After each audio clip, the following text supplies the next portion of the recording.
क्या कोविड लौट रहा है? फिर से वही लॉकडाउन का दौर, फिर से वही मास्क लगाना, फिर से वही रेस्ट्रिक्शंस, ना कहीं आना न जाना, फिर से वही गिरती हुई अर्थव्यवस्था। क्या ये सब कुछ हम लोग फिर से देखने वाले हैं? ये सवाल देखिए आखिर क्यों खड़ा हो रहा है। ये सवाल इसलिए आया क्योंकि अभी केरल में, भारत के राज्य केरल में एक बार फिर से कोविड के केसेस की संख्या बढ़ती जा रही है। वहां पर कोविड का एक नया वेरिएंट JN.1 वो देखने को मिला है। वहां पर अभी 17 दिसंबर को टेस्टिंग हुई तो एक दिन में 335 से ज्यादा केसेस एक दिन में निकल कर आ गए। 5 से ज्यादा डेथ्स रिपोर्ट कर ली गई हैं। इसके अलावा कह रहे हैं कि आज के समय में 1700 से ज्यादा एक्टिव केसेस हैं। तो आखिर क्या है पूरा मामला और क्या इसके इम्प्लीकेशंस होंगे इस बार? क्या फिर से ये वेरिएंट कोई वैसी ही महामारी लेकर के आएगा? क्या वैसी ही कोई पैंडेमिक की सिचुएशन क्रिएट करेगा? और अगर करता है तो इस बार हमारी तैयारियां कितनी हैं? क्या इस बार फिर से हम लोग 2021 जैसी वो त्रासदी देखेंगे? देखिए, इधर बीच काफी लंबे समय से आप इस प्रकार की कुछ न्यूज देख रहे होंगे कि चाइना में कोई एक मिस्टीरियस निमोनिया जैसा कोई बीमारी, उसका आउटब्रेक हुआ है। एक दो नहीं, ऐसी तमाम सारी खबरें आई कि यहां पर बच्चों के बीच में एक निमोनिया जैसा कोई नई बीमारी देखने को मिल रही है और ये कोई नया निमोनिया है। अभी तक लोग इसके बारे में जानते नहीं है ऐसा कुछ। तो चाइना में कहा जा रहा था कि शायद कोविड का कोई नया वेरिएंट आ गया है। और फिर देखिए, ऐसा ही कुछ अभी हाल फिलहाल हुआ। नवंबर 18 को 79 वर्ष की एक महिला केरल के, जो वहां की जो कैपिटल है तिरुवनंतपुरम, वहां के काराकुलम नाम की जगह पर रहती हैं, वो गई हॉस्पिटल में। और हॉस्पिटल में जाकर के उन्होंने ILI मतलब इन्फ्लुएंजा लाइक इलनेस यानी कि ब्रीदिंग प्रॉब्लम की शिकायत दर्ज की। काफी सारे प्रिस्क्रिप्शन देने के बाद भी जब वो ठीक नहीं हुई तो एक बार कहा गया कि एक बार RT-PCR करके देख लेते हैं। RT-PCR जब उनका किया गया तो देखा गया कि कोविड पॉजिटिव आ रहा है। जैसे ही कोविड पॉजिटिव आया उसके बाद तुरंत एक कोविड को मॉनिटर करने के लिए इंडिया में एक कंसोर्शियम बनाया गया था जिसका नाम था इंडिया SARS-CoV-2 जीनोमिक्स कंसोर्शियम। ये लेबोरेटरीज का एक कंसोर्शियम है जो कि जीनोम सीक्वेंसिंग कर सकता है। तो तुरंत इस संस्था को सैंपल्स भेज दिए गए और उन्होंने जीनोम सीक्वेंसिंग करने के बाद इस बात को कंफर्म किया कि ये कोविड ही है और एक नया वेरिएंट है। इस वेरिएंट का नाम उन्होंने रखा JN.1। देखिए, इस वेरिएंट की अगर हम लोग बात करें तो लग्जमबर्ग में एक वेरिएंट मिला था और उसके बाद अमेरिका में वही वेरिएंट इस साल 2023 में देखने को मिला था। उसको बोला गया पिरोला वेरिएंट यानी कि BA.2.86 वेरिएंट। उसके एक स्पाइक प्रोटीन में बस म्यूटेशन हुई है और ये बन गया एक न्यू वेरिएंट, इसका नाम है JN.1। और ये देखिए, जो पिरोला वेरिएंट है ये खुद ओमिक्रॉन का एक सब वेरिएंट है। ओमिक्रॉन ने आपने सुना होगा कि काफी चर्चा बटोरी थी, काफी सुर्खियां बटोरी थी, बहुत ज्यादा ट्रांसमिसिबल एक वेरिएंट था कोविड का। उसी प्रकार का हाईली ट्रांसमिसिबल एक वेरिएंट है ये पिरोला वेरिएंट। और इस पिरोला वेरिएंट का एक सब वेरिएंट JN.1 ये इस बार केरल में देखने को मिला है। जैसे ही ये वायरस मिला उसके बाद तुरंत से हड़कंप मचना स्वाभाविक थी। केरल के बॉर्डर पर पड़ने वाले राज्य यानी कि कर्नाटका और तमिलनाडु, यहां पर सर्विलांस बढ़ा दी गई। यहां पर RT-PCR टेस्ट की संख्या बढ़ा दी गई। इतना ही नहीं, केंद्र सरकार ने एडवाइजरी तुरंत से जारी करके सभी राज्यों को अपने यहां पर प्रिपेयर्डनेस बढ़ाने के लिए बोला और उन्होंने बोला कि टेस्ट की संख्या बढ़ा दी जाए।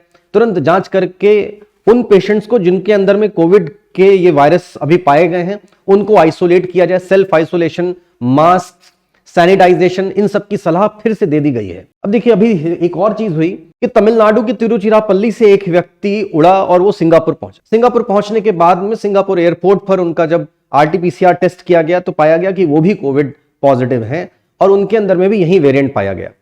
तो देखिए, यही वेरिएंट आपको चाइना में देखने को मिल रहा है।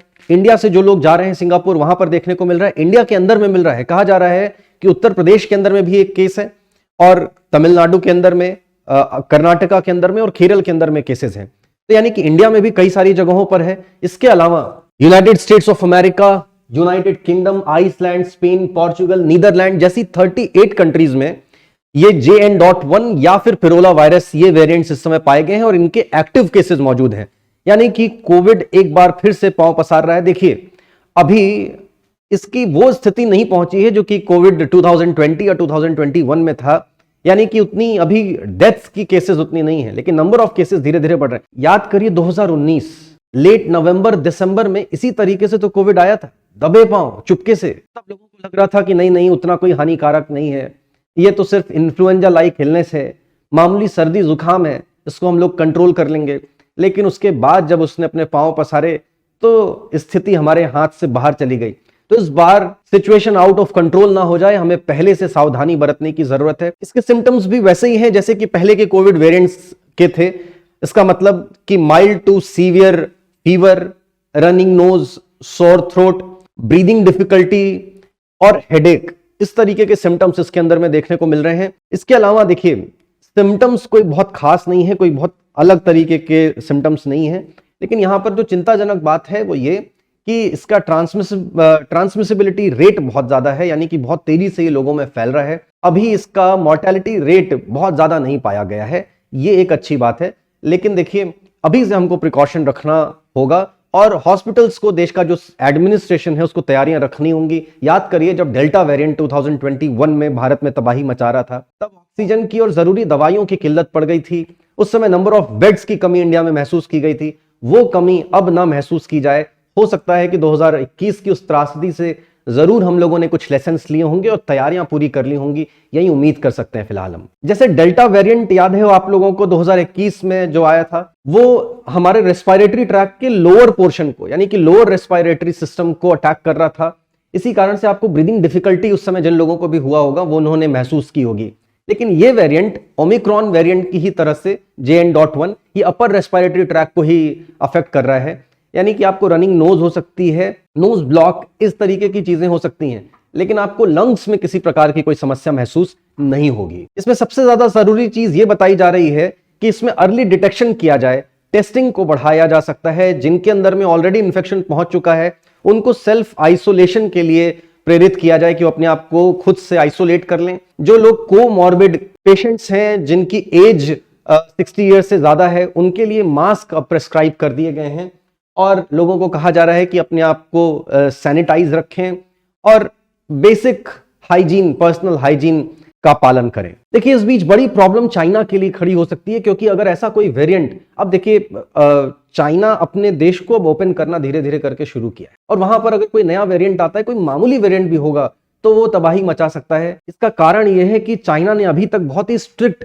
जीरो कोविड पॉलिसी का पालन किया है। भारत में आपने देखा होगा 2021 में भारत ने कोई लॉकडाउन नहीं लगाया, तो इससे हुआ ये कि हर एक नागरिक भारत में वो मतलब कम या अधिक मात्रा में अफेक्ट तो जरूर हुआ, उसकी बॉडी से एक बार वायरस होकर गया और फिर बाद में हम लोगों ने वैक्सीनेशन ड्राइव भी चलाई, यूनिवर्सल वैक्सीनेशन ड्राइव। तो वैक्सीनेशन होने के कारण और कोविड का इन्फेक्शन लगने के कारण सभी की बॉडी अब कोविड वायरस से परिचित है। अगर कोविड का कोई भी वेरिएंट आता है तो उससे लड़ने में सक्षम है, वो एंटीबॉडी उसके अगेंस्ट में प्रोड्यूस कर सकती है। चाइना में ये नहीं हो पाया। चाइना में लोगों को वैक्सीनेट तो जरूर किया गया है, लेकिन एक्चुअल वायरस से उनका परिचय बहुत कम है, उनकी बॉडी अभी एक्चुअल वायरस को नहीं पहचानती शायद।